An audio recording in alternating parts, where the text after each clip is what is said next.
Hi Scorpio, welcome to Lit Intuition Tarot, Twin Flames in Recovery. My name is Kay. Any information that you want about this channel is in the description box below.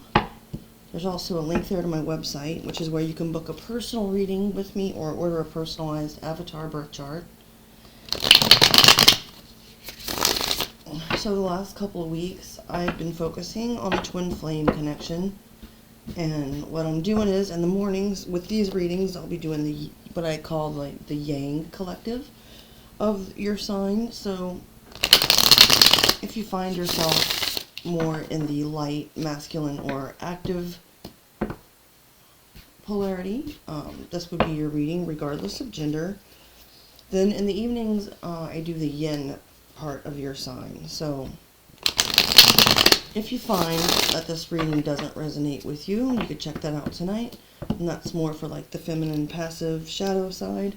Again, regardless of gender, as we all have a combination of both masculine and feminine qualities within us at varying degrees.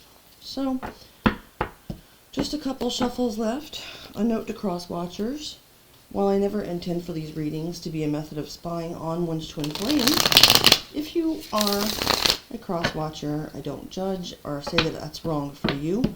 I simply ask that you use your discernment, as I will be using the term you throughout this reading to refer to a specific part of the collective. Okay. So Scorpio, I have pre-shuffled a couple of decks before I hit record. The first one is the I Ching of Love Oracle, and I'm going to cut the deck 3 ways and grab 2 cards for an overall theme or message for you for this reading. The first card is number 5, Waiting.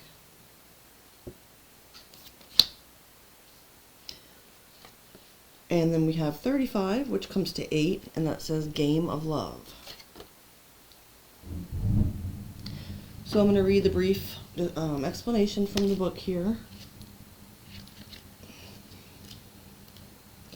5 says, waiting. In love, it is important to let love itself be fulfilled. Waiting is a spell. For a moment, you come in contact with who you are. You are completely centered in yourself. The oracle says you are waiting. Don't wish for anything else. Well, that can be easier said than done, but I understand. Alright, and 35 says, the game of love. The prophecy is favorable. It speaks of expansion. You have finally understood that love is a game. Nothing in you prevents it from being what it is anymore. Okay. Looks like somebody's playing the waiting game. Take that as it resonates, Scorpio. I'm going to clear this deck off the table and then lay out your tarot cards.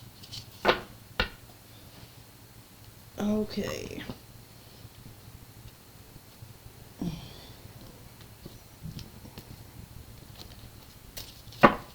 Oops. What is that anyway? The Hanged Man. More waiting on the bottom of the deck. Very curious. Okay. So the top row, we have the Knave of Wands. Aries, Leo, Sagittarius energy. Then we have the Devil. Major for Capricorn energy.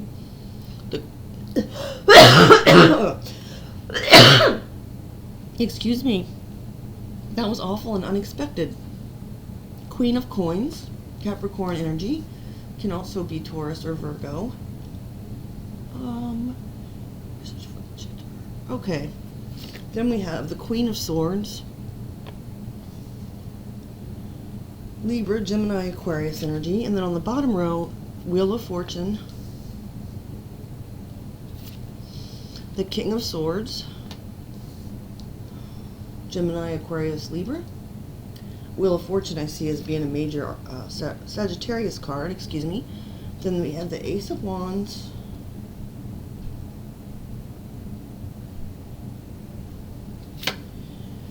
And the King of Coins. Virgo, Taurus, Capricorn energy. And Leo, Sag, Aries with the Ace of Wands. Okay. I do like to point those out for those who find it interesting. It doesn't have to be significant, but it may. So I'm going to go ahead and start interpreting the cards. I've got my pre-shuffled Pocket Edition Radiant Rider-Waite here for clarification as needed. So this first card is a message from Spirit to the runner. You're probably familiar with the runner and chaser dynamic that's been talked about quite often within Twin Flame connections, where this first card is if you find yourself more in the runner energy. So if you have a somewhat perhaps avoidant attachment style, if you find yourself ghosting your twin or leaving them on red, unwilling to enter into communication with them for whatever reason, if you find yourself running from your feelings by perhaps self-medicating, entertaining others, or just, overworking, or whatever you have to do to distract yourself, that kind of energy, then you may identify as a runner. And in that case, Spirit's message to you with the Knave of Wands. I'm going to clarify it right off the bat, because all I'm seeing from that is that perhaps you should reach out to your twin, particularly if you've been in separation for a protracted period of time. But I asked for clarification and I got the Emperor. I do believe that this may be a turning point for you right now, Scorpio, where it is time for you to stop running, stand in your power, look at the situation for what it is, take responsibility where needed, and to proceed from a position of self-discipline and strength and power. Okay? Now that's just the word that I'm getting. You can do what you want, of course. There's always free will. So if you vibrate more at the chaser frequency in general, and you identify more strongly with that, you may have an anxious attachment style. You may find yourself becoming easily insecure when you are ghosted or ignored by your twin flame. You may feel like it directly affects your emotional state, whatever the situation is going with your current twin flame at the time.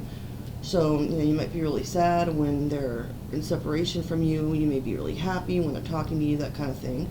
Just kind of a codependent energy in general. That's being stressed here more by the devil. So, this to me is Spirit's way of saying to you that although it may seem like they, Spirit, are leading you in this twin flame journey, which of course would be true, that the reasons that you are chasing are not from Spirit, at least not the one that you want to be leading you. With the devil here, of course, there's bad and good to every card, and this doesn't have to be anything scary or dangerous. But this is talking about being driven by various codependencies and addictions, generally things that we find ourselves attached to that we kind of don't want to be attached to, but on the other hand, we kind of do because we remain with those chains on us willingly. So if you are in the chaser position, please understand that your motives might perhaps not be as pure as you tell yourself. They may come from lust, greed, codependency, trauma bonding, obsession, all things that can be unhealthy for you, and they don't help your peace of mind. Let's see if Spirit has anything to say on how you could proceed or deal with that energy, if that's you. Spirit, please clarify the devil for Scorpio Yang. Okay, I always ask for 3 cards or less, and I got 3. So we have first the 10 of Wands. Then we have the 5 of Swords. So we've got Sagittarius, Aquarius, and 3 of Cups, Cancerian energy. I believe that I'm almost seeing that devil there like poking you in the butt with his pitchfork. It's like when you start to feel like things are getting out of your control, Scorpio. And please keep in mind there's no judgment in any of these statements, and I could be right or wrong. It might not be your reading, and it may. If it is, I'm simply reading the energy from the cards and make no moral judgments. It looks like here you are burdened by the thought, like if you allow, in other words, God or the universe, whatever you call it, to do its work, and your runner starts to run, you as the chaser feel like this, if you don't do something, it's like you're sabotaging yourself, you're defeating yourself. So you feel this constant drive to, it's like if I don't do anything, well then I'm definitely screwed. Nothing's going to happen, nothing's going to work. So I've got to do something because my runner's never going to. So you feel burdened by this responsibility to approach. However, in approaching to reconcile with this person and perhaps try to spark up communication again. Excuse me, I'm so sorry. as you're trying to reunite with this person in whatever way, that's actually what creates the sabotage of the connection. The chasing in itself creates an even bigger burden as it causes this person to run even further and faster. So please keep that in mind, that pressure that you feel to chase is not an answer, it's not a solution to your problem, it's only exacerbating it, making it worse. The next card, with the Queen of Coins, you two are drawn to each other by a mutual sense of value of yourselves. You both know your own worth. You see each other's value. There's a sense of grounded sort of naturalness when you're together. There's a sense of like practical, like nurturing. This is the kind of connection where if one person gets sick, the other person will get them chicken soup and, Vicks Vapor Rub or whatever. It's got that kind of vibe. So even when the two of you are in separation, or if things seem like they're very up and down, at the core there is a sort of comfortable familiarity and just, naturalness to the connection that draws you together. I'm not going to clarify that as it seems fairly straightforward. I'm going to move on to the next card when we talk about what's so great about the connection. And this is making me smile a little bit because I'm very familiar with this type of vibe. The two of you have a very playful way of communicating that can easily turn into a very cutting way of communicating. So say you're both very well verbally equipped. That's kind of a fancy way to say, like, okay, so you both are good with words. And so you'll have these like battles of the wits where you'll be throwing these little, barbs and insults at each other or whatever. And at first it can seem like witty repartee, and it seems fun and, a little banter. It can be kind of sexy, kind of playful. But then, you say the wrong thing and it's like, watch out, motherfucker. You know what I mean? Like, it makes a connection great because it keeps you both on your toes. It's fun. It's playful. I kind of like that energy, even though it's swords and it's not talking about wands at this point. That can create a sort of almost like sexual tension between the two of you. It makes for playful fun. Okay, so looking at what complicates the connection, I will have to clarify here the Wheel of Fortune. I do understand what the card means, of course, and as a complication, perhaps there are events outside of one of your control or both. The Wheel of Fortune turns. Perhaps one of you gets on the top and one of you on the bottom for whatever reason. You may be at odds, a different size of the wheel. I'm not really sure, so let me get clarification.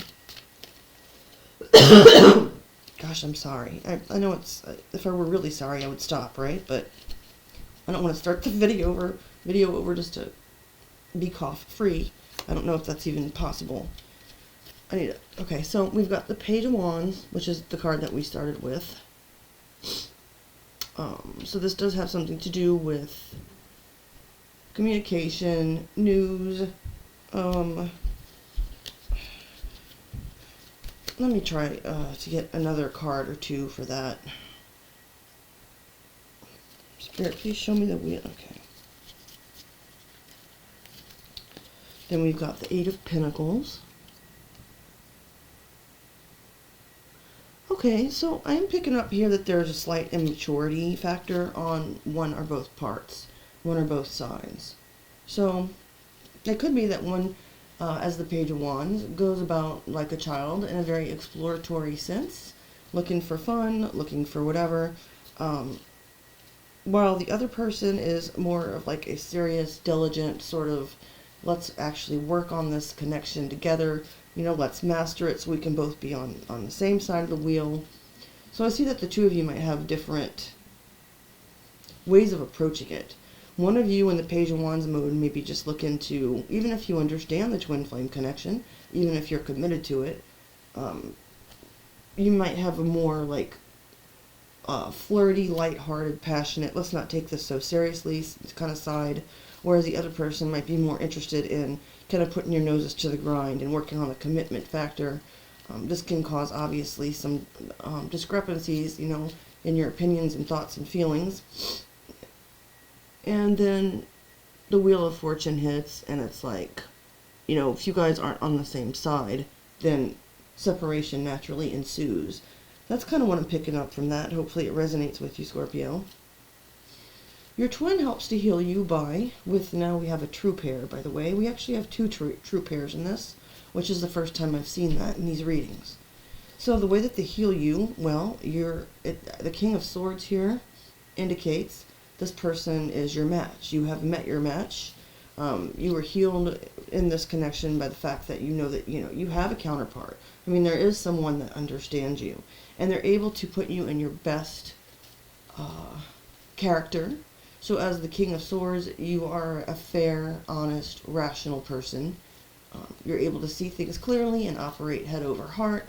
You're fair. This might be a side of you that your person has brought out. With the Queen of Swords there, perhaps they're equally logical. And so, the two of you can meet on even when you're fighting or you're angry or whatever else, the facts are the facts, and the two of you were able to meet this way. So that's how they're healing in your life. How you've helped to heal them. With the Ace of Wands, you give them their mojo. So, your person may be or is extremely attracted to you on the physical level. You also inspire them somehow creatively. On a personal note, this makes sense to me because there was one relationship that I had where for months and months after the breakup, I wasn't trying to sit in the energy and drag it out. I actually made my peace with it. But for months afterward, I continued to write poetry about it. And those are some of the best poems I've ever written. And it was because it was driven by certain memories and stuff of that person that I felt like I needed to purge. And I did it in a creative, artistic way. Now that's not, I don't mean to sound like I'm bragging there, but the poetry did come out pretty damn good if I say so myself. So I believe that you provide this type of energy to your twin. Let me see if I can get any clarification on that. Oh, wow. You got the Ace of Wands flipped over, clarifying the Ace of Wands. Love it when that happens. I take 3 cards or less, so we also got 2. Not only do you inspire this person, you kickstart in them, you initiate a call to action, and the 3rd card out is the Devil. I'm taking that to talk about obsession and lust. Now, this is how you heal your person, so although the Devil is not typically seen as being a healing energy, and comes up here, in fact, as talking to your chaser, as what they're actually trying, what they're not going to be able to run from while they're chasing. I'm sorry, I'm getting off track. Even though it's not typically thought of as being a healing card. If your person is a type who is, maybe really repressed, or stuck up, stick up their ass, that kind of energy, you've brought out a playful, fun, exploratory, even somewhat naughty side of this person. And so, good for you, Scorpio. You guys are kind of known for that. Anyway, with the King of Coins, again matching the Queen of Coins, this is the energy of the two of you when you're together. So you meld, you mesh, and this is your imprint, your, what do you call it when you see something like thermal heat vision? I don't know why I'm getting that in my head. But like if you could see a picture of you energetically from the perspective of the universe, you're coming across as the King of Coins. Well, this is a very high value connection. With the Queen, again, you bring out the highest, the best in each other, of each other's selves, and of your own self when you're with this person. You seem like, it's obviously, even when it seems unstable on the surface, the energy of you in the 3D is a very stable, committed kind of energy. So while the two of you might fight and fuss a lot, chase and run, push and pull, all that kind of thing, especially with this wheel, and one of you being more serious and the other more lighthearted, regardless of all that, the two of you are married in the spirit. This doesn't mean that you'll necessarily come into physical union in this lifetime. The devil does have his way of getting in there and throwing every possible temptation and problem at you, so that you will not achieve that union, because the devil knows how healing that could be, not only for yourselves, your families, everyone around you, but eventually at larger scale to the world in general, as more and more people come into union. So you will face many battles and challenges. However, like I said, in the spirit, it's already done. Perhaps the focus now could be more on how you two can bring that more into fruition and where it can be seen solidly in the 3D. Okay, Scorpio, to end the reading, I'm going to cut this pre-shuffled Twin Flame Oracle deck and get 2 cards.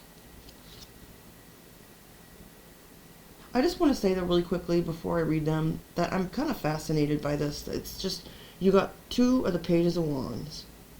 You got the King and Queen of Coins, the King and Queen of Swords. You got the Devil twice, the Ace of Wands twice. It's very interesting how this is lining up. If you haven't had any kind of 3D communication or meeting with your twin flame recently, I would probably prepare yourself that one will be coming here.